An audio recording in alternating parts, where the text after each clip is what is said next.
Fantasy Football Fallout Wide Receiver Edition. We're talking about what happened in Week 3, who was projected to score well, who did score well, how does it relate to Week 4, and yes, we'll give you our waiver wire selections. If that's all you care about, click the timestamp below. It will take you to the waiver wire selection. But before then, I go through the top projections and all that. This week, I'm showing you the Rocbot projections and how they related to ESPN going head-to-head, and we're going to track that throughout the season. That should be some fun.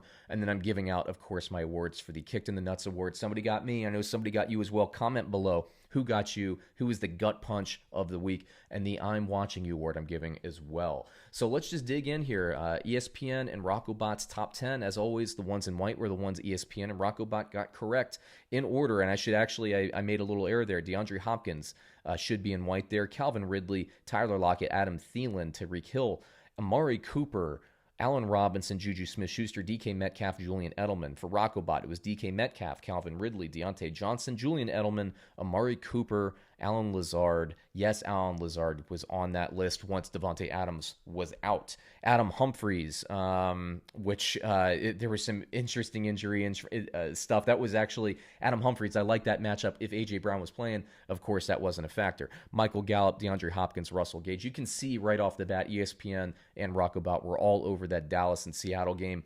You get some weird things. I think like Cedric Wilson or whatever the guy's name was in Dallas goes crazy.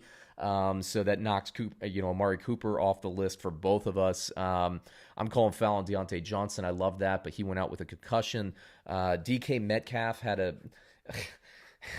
touchdown in his hands, and then he fumbles. He gets it knocked out. It was the Don Beebe thing, gets it knocked out.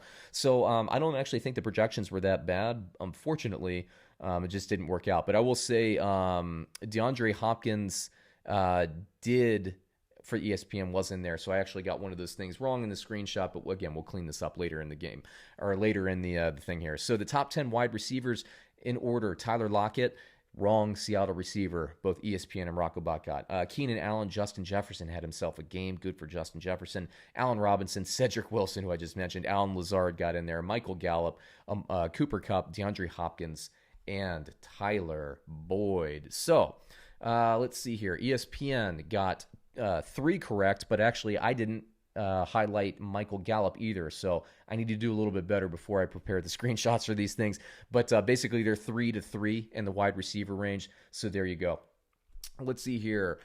You broke my heart. Here's the award of the week for the Kicked in the Nuts award. You broke my heart, you broke my balls. Deontay Johnson, who I had a huge projection on through Rocbot, went out with a concussion. I thought that was going to be a nice matchup. He went out early. Eric Ebron ends up getting kind of basically that those red zone targets that I feel would have gone to Deontay Johnson. But so it goes. Injuries happen, as everybody at this point in the 2020 season is well aware. Who got you? Comment below. I want to know who gave you that gut punch, that kick to the crotch. Also, the I'm Watching You award, somebody that should be on your radar at this point. Greg Ward for the Philadelphia Eagles. I've been saying for a while, I think he's my favorite receiver of the Eagles. That's not really a compliment. It's just, it is what it is. It's like saying, what's your favorite vegetable? I don't know. I don't really like any of them. But Greg Ward, I think he is going to be the most consistent receiver for Philadelphia. At some point, you figure the Eagles will get Alshon back. Deshaun Jackson goes down with an injury. No surprise there. Dallas Goedert is going to miss a few weeks, it looks like, with an ankle injury. That sucks. So Greg Ward, I think, is going to be a lot more valuable going forward. I don't know that I spend the waiver wire capital this week to pick him up, but if you're in a super deep league, he should probably be rostered. To that end, let's talk about waiver wire wide receivers. Ward isn't on my list this week, but again, I'm keeping an eye on him.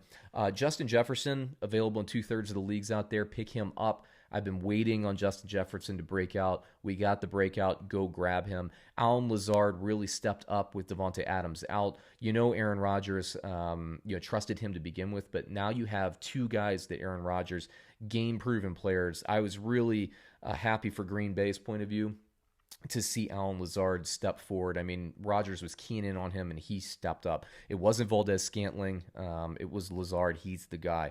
Anthony Miller, if Foles is the quarterback there in Chicago now, Anthony Miller is somebody that needs to be rostered. Untapped potential. He can be way better than we've seen in the past. with a quarterback that can distribute the ball around the field. Mitch Trubisky tends to zero in on Allen Robinson. That will not be the case if Foles is the quarterback, so I like him quite a bit. Ayuk from San Francisco. Deebo Samuel's going to be back any day now. That's going to make Ayuk very good, I think, on the other side. San Francisco's their offense is going to start to reload. Man, they're perpetually injured, but they're so deep they win football games. Very good. Tim Patrick, Cortland Sutton's out. Jerry Jeudy now drawing most of the coverage. Tim Patrick kind of eases into that role. I like that.